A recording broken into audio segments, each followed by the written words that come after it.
Best practices in online teaching. Good teaching can be likened to planting the seeds of learning and then with care supporting the learner to grow and understand. In order to reap the benefits of good learning in an online environment, there are some best practices that can help.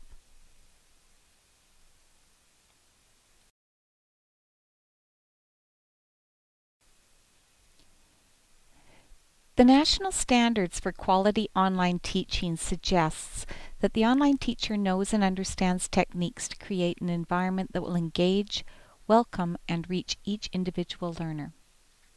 The very foundation of good online teaching is found in the creation of an online community that is welcoming and supporting. Creating community is key to a successful online course. One idea for building the foundation needed to do this is assigning an icebreaker activity to establish the presence of individuals and open the lines of communication for the learning community in a non-threatening manner.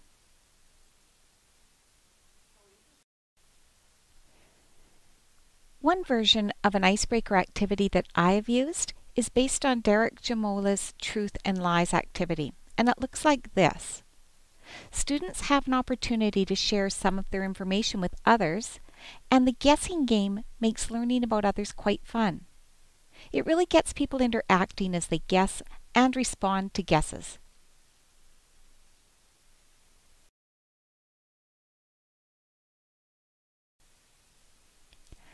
Another important aspect to online teaching, according to the National Standards for Quality Online Teaching, is ensuring strong communication is established between teacher and students. It is important that the online teacher knows and understands techniques to maintain strong and regular communication with students using a variety of tools.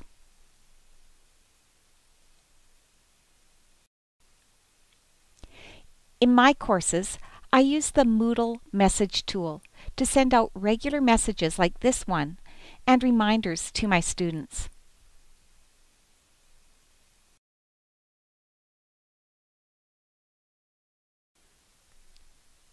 As well, I have a couple of assignments which are private journal entries between myself and my students.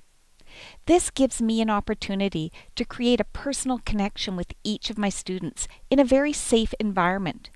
They know that others are not going to be reading their journal entries. I'm also very careful to maintain a presence in the forum discussions. Not too much so that I influence the direction of their discussions too much, but enough so that they know that I'm in the picture.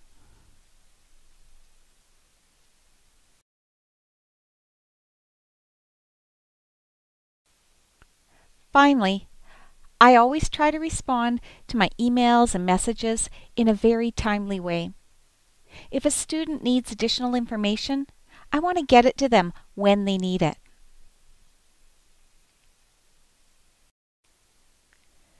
According to the National Standards for Quality Online Teaching, it is also very important that the online teacher knows and understands the need to establish criteria for appropriate online behavior for both teacher and students. This becomes very important when the online community is developing, as it can help to ensure that all students' thoughts and ideas are treated respectfully by both their instructor and their peers. This video I created to establish netiquette is just one example of a way that you can set expectations for online student behavior.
In online learning, it is important to simulate face-to-face and real-life interaction as much as possible. As the standards for quality online teaching suggest, the online teacher needs to be able to incorporate multimedia and visual resources into an online module.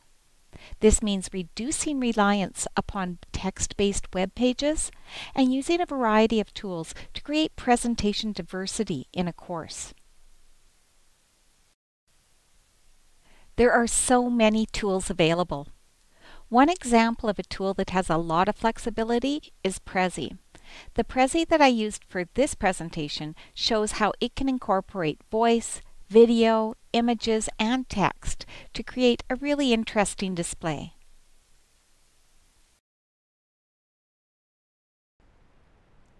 I used Powtoon to create the netiquette video I displayed earlier.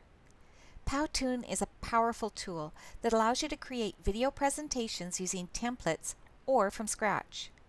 The videos are fun and easy to create and to view. Both Prezi and Powtoon are wonderful ways for students to jazz up their own presentations, and it encourages creativity, which is at the top of Bloom's taxonomy.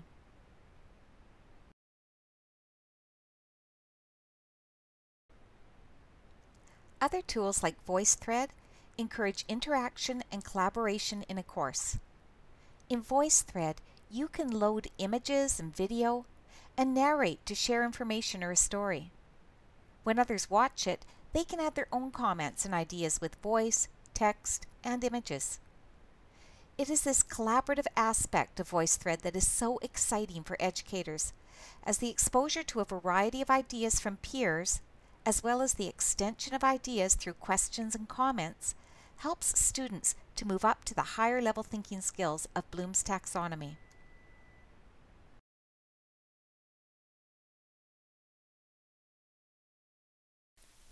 YouTube is a standard these days. It is such an easy and accessible way to share your videos and to find videos shared by others. One big advantage to posting your videos with YouTube is that it will automatically adjust the quality of the video to match the internet connection of the user. This can really reduce frustration for students who don't have high-speed internet.